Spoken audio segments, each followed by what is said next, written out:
The stale air of the break room hung heavy as I microwaved my lunch, a sad leftover pasta dish.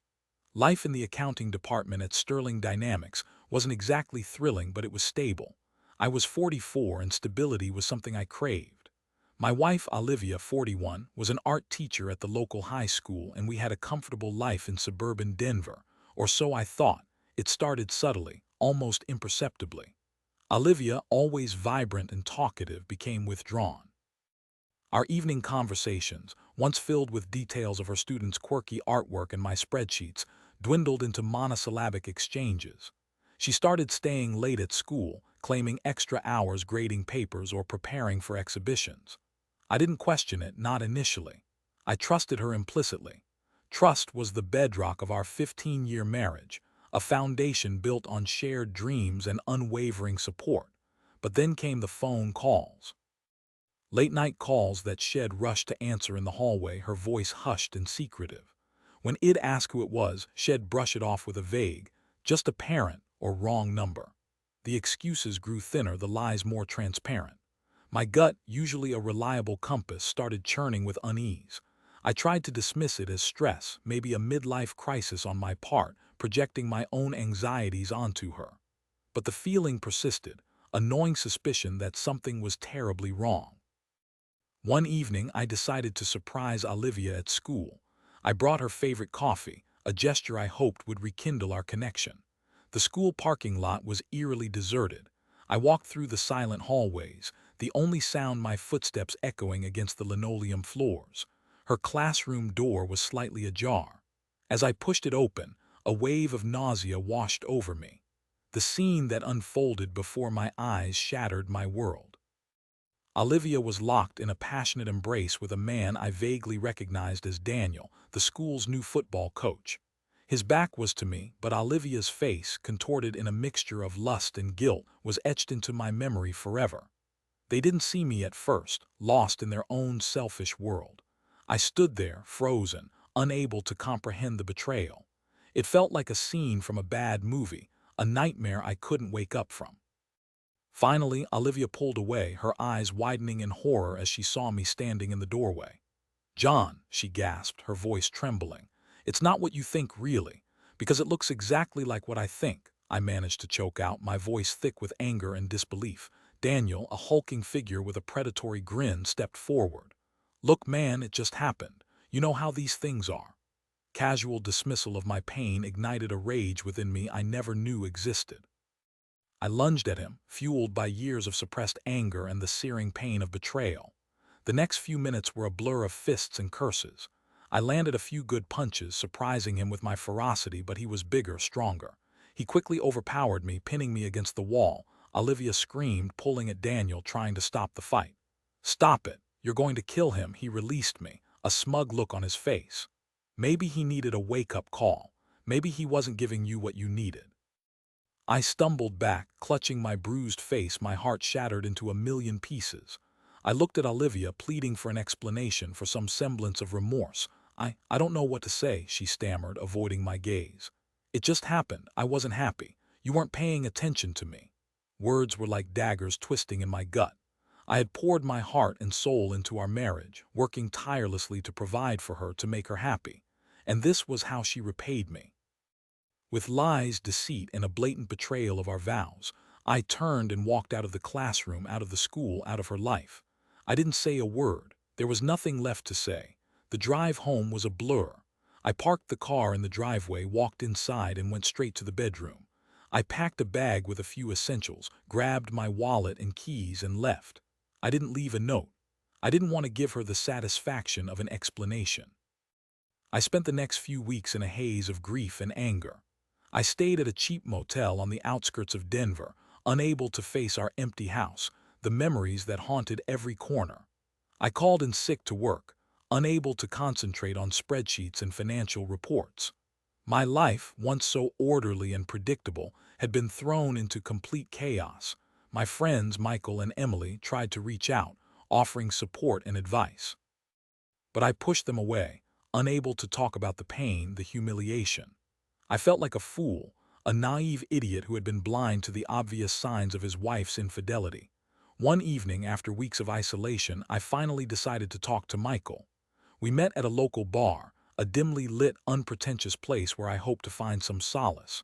I told him everything, the suspicions, the discovery, the fight, the heartbreak. Michael listened patiently, his face etched with concern. When I finished, he put a hand on my shoulder. "John, I'm so sorry. You didn't deserve this. Olivia was a fool to throw away what you had, but why?" I asked, my voice cracking with emotion. "Why would she do this to me? What did I do wrong?" "You did nothing wrong," Michael said firmly. "This is on her, John. It's not your fault. Some people are just incapable of being faithful, of appreciating what they have." Words offered a small measure of comfort, but the pain lingered, a deep ache in my soul. "What are you going to do?" Michael asked. "I don't know," I admitted. "I can't go back to that house, to that life. It's all tainted now." "Don't," Michael said. "Start over. You're still young, John. You have your whole life ahead of you." Words sparked a flicker of hope within me, a tiny ember in the darkness. Maybe he was right. Maybe I could start over. Maybe I could find happiness again. The next day, I contacted a lawyer, a no-nonsense woman named Jessica who specialized in divorce cases. She listened to my story with a detached professionalism, offering practical advice and legal strategies. "We can file for divorce on the grounds of adultery," she said. "We can also seek a restraining order to prevent her from contacting you." "Don't want to see her again," I said, my voice firm. "I want to put this behind me and move on." Jessica nodded. "I understand. We'll take care of everything." Divorce proceedings were swift and relatively painless. Olivia didn't contest the divorce, perhaps out of guilt or shame. I didn't care. I just wanted it to be over. As I started to rebuild my life, I realized that I couldn't stay in Denver. The city held too many memories, too many reminders of Olivia and our shattered dreams. I needed a fresh start, a clean slate. I decided to move to Seattle, a city I had always dreamed of visiting. I found a job at a small accounting firm, a place where I could focus on my work and rebuild my confidence. I rented a small apartment overlooking Puget Sound, the breathtaking views offering a sense of peace and tranquility. Life in Seattle was different, slower paced, more introspective. I spent my weekends exploring the city, hiking in the nearby mountains, and kayaking on the Sound. I started taking photography classes, rediscovering a passion I had abandoned years ago. Slowly, gradually, the pain began to fade. The memories of Olivia still lingered, but they no longer held the same power. I started to see her betrayal as a catalyst for change, a painful but necessary step towards a better future. One evening, a year after the divorce, I received a phone call from an unfamiliar number. Hesitantly, I answered it. "John," a voice said. It was Olivia. My heart skipped a beat, a wave of anger washing over me. "Do you want?" I asked, my voice cold. I wanted to apologize," she stammered. "For everything, for the pain I caused you, for the lies, the betrayal. It's a little late for that, don't you think?" I said. "I know," she said. "But I needed you to know that I regret what I did. I made a terrible mistake. Daniel left me. He was never serious about me. He just wanted a fling. I felt a pang of satisfaction, a small measure of justice, but the feeling was fleeting. Her pain didn't diminish my own." "I don't want to hear this, Olivia," I said. "I've moved on. I'm building a new life. I don't need your apologies." "Understand," she said. "I just wanted you to know. I hope you can find happiness, John. You deserve it." I hung up the phone, a sense of closure washing over me. I didn't forgive Olivia, not completely. But I realized that I no longer needed her forgiveness. I had forgiven myself for being blind, for trusting too easily. I had learned a valuable lesson about love, loss, and the importance of self-respect. Years passed. I continued to build my life in Seattle, finding joy in my work, my hobbies, and my friendships. I even started dating again, cautiously optimistic about the possibility of finding love again. One sunny afternoon, while browsing a local art gallery, I met Amanda, a vibrant, intelligent woman with a passion for photography. We struck up a conversation, bonding over our shared love of art and travel. We exchanged numbers, and a few days later we went out for coffee. Our connection was immediate and undeniable. Amanda was everything Olivia wasn't: honest, open, and deeply compassionate. She listened to my stories, sharing her own experiences with vulnerability and empathy. As our relationship deepened, I found myself opening up to Amanda in ways I never had with Olivia. I told her about my past, about the betrayal, the heartbreak. She listened without judgment, offering support and understanding. "You were a victim, John," she said, "but you're not defined by what happened to you. You're a strong, resilient person. You deserve to be happy."